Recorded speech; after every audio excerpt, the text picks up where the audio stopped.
I think there's situations where lying is a little white lie, harmless lies, and lying to children can always be justified.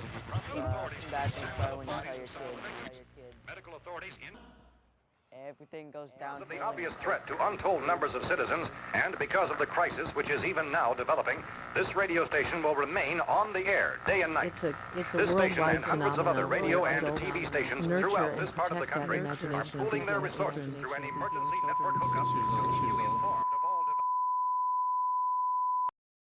They're coming to get you, Barbara. consistent reports from witnesses to the affected people who acted as though they were in a kind of trance, were killing and eating. I think there's situations where lying is still okay, little white lies, harmless lies, and lying to children can always be justified. There's all kinds of ritualistic lying that we do where we are socially proper or socially correct, and you get a lot of training from your parents when you're young. Myths that we tell children as fact. Until they find out the truth and all their hopes and dreams are crushed, that is.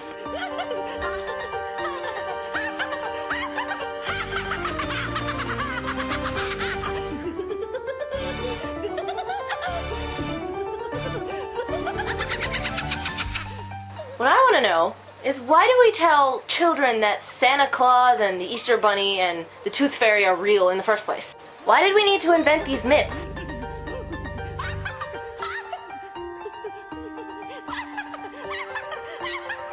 I think lying about Santa Claus could definitely be negative on kids because they'll be so sad when they find out. I know that a long time ago there was a Santa in a town that used to deliver presents to little kids, and so they kind of just carry that tradition along. It's just part of the cultural experience of celebrating Christmas, and it's a tradition. There's a Santa Claus, and he's going to be coming into your house, and he brings all these presents, but really your mother does it, and your mother brings all these presents. This creepy, sketchy guy sitting in the North Pole watching your every move. The world itself is a veritable panopticon. We don't need a guy in a big red suit watching our every move. Everyone else is doing it for us. Telling about Santa Claus is not really a lie.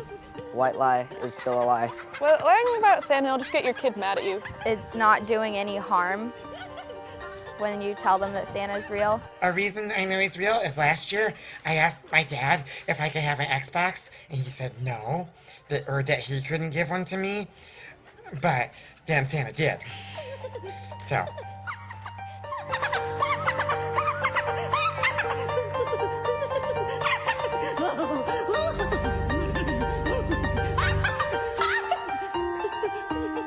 Santa Claus, unfortunately, in our culture has become a materialistic, corporate sort of exploitationer of everything, which is sad because it didn't start out that way. 1930. The Coca-Cola Company produces its first Santa Claus ad.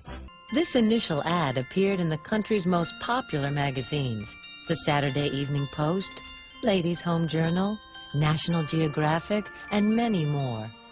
The public believed in this very human illustration from the very beginning.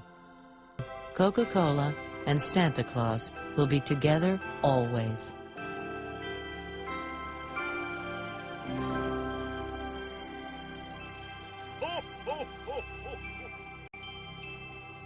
That's our American bent on everything, which is about selling stuff.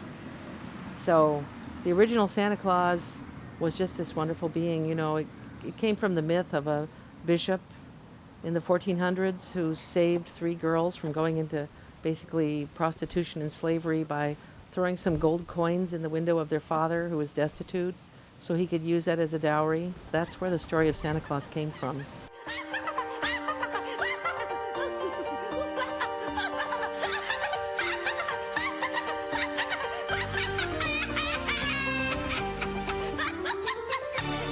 Santa is real, and I have proof, because if he's not real, who eats all the milk and cookies? For that time where they still believe in Santa, they will be very happy, and they'll be looking forward to Christmas so much every year. And it'll be nice for the parents too, because they'll behave a little bit better. Some bad things are when you tell your kids everything goes downhill and you're basically screwed for a week. They could get upset. I was really mad at my parents. Like, I didn't believe them at all. And then they told me that the Easter Bunny and the Tooth Fairy weren't real. And then I kind of flipped out. And then there's that traumatic moment in every child's life, well, most every child's life, where they find out that this thing was all a lie, that their parents told them. And this is where you get the distrust children have for their parents when they're teenagers. They rebel and everything like that. You think it's a coincidence that usually they find out in the early teen years or preteen years about Santa and the Tooth Fairy and the Easter Bunny not being real, and then they start to rebel? It all sort of comes together in this big tornado of bad stuff happening all at the same time.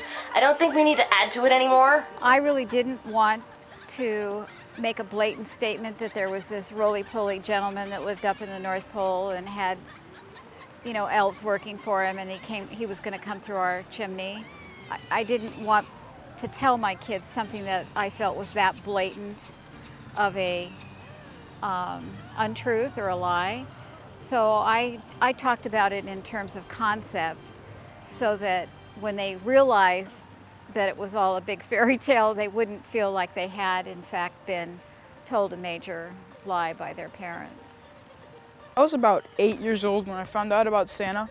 I don't remember that far back. 6 years old. 6 or 7. 3 years old when I found out about Santa Claus, and I kind of knew. I always kind of suspected that Santa Claus didn't exist. I heard he was a guy that slid down your chimney and dropped off gifts. You know, that's kind of awesome for me.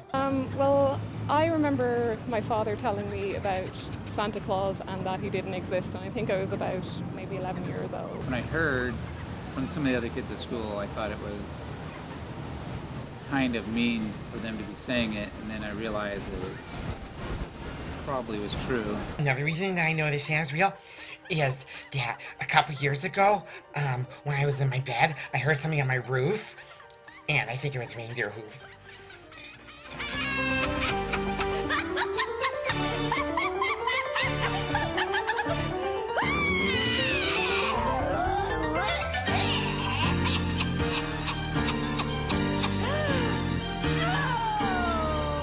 It's a worldwide phenomena where adults nurture and protect that imagination of these young children. If I had kids, would I tell them about Santa?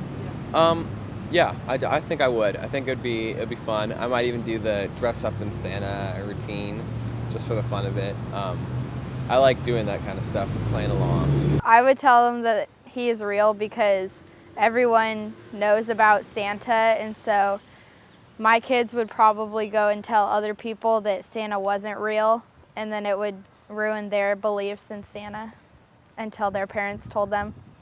I would not tell my kids about Santa because I think that the materialistic part of it's bad, that you're basically worshiping some fat guy that Coke invented. I think I would tell my kids about Santa mainly just because it would be something fun to occupy their time. We spoke about it quite a bit, and we decided that between us that it's not harmful for the kids to believe, and we let them know that it's not necessarily a person, that he's not necessarily at the North Pole, and he's not coming down the chimney necessarily, but it's all, everybody that's involved. But it's okay to believe in the magic of it, because believing in things that are magical helps you create a creative imagination and helps you to see things that you would normally see in an everyday life. So it's good for you to have a creative mind like that, I think. You go into any culture in the world and you'll find there's a mythology associated with children, and they believe in magical beings, whether it's Baba Yaga or Santa Claus.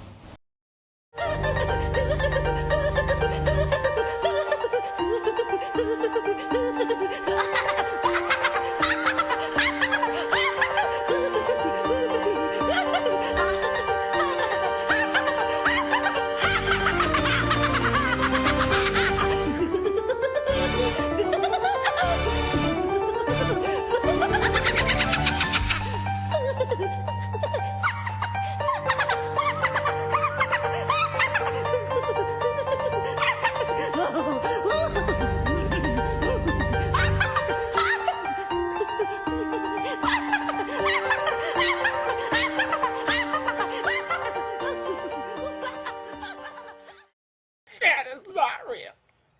I hope you're happy. Merry Christmas.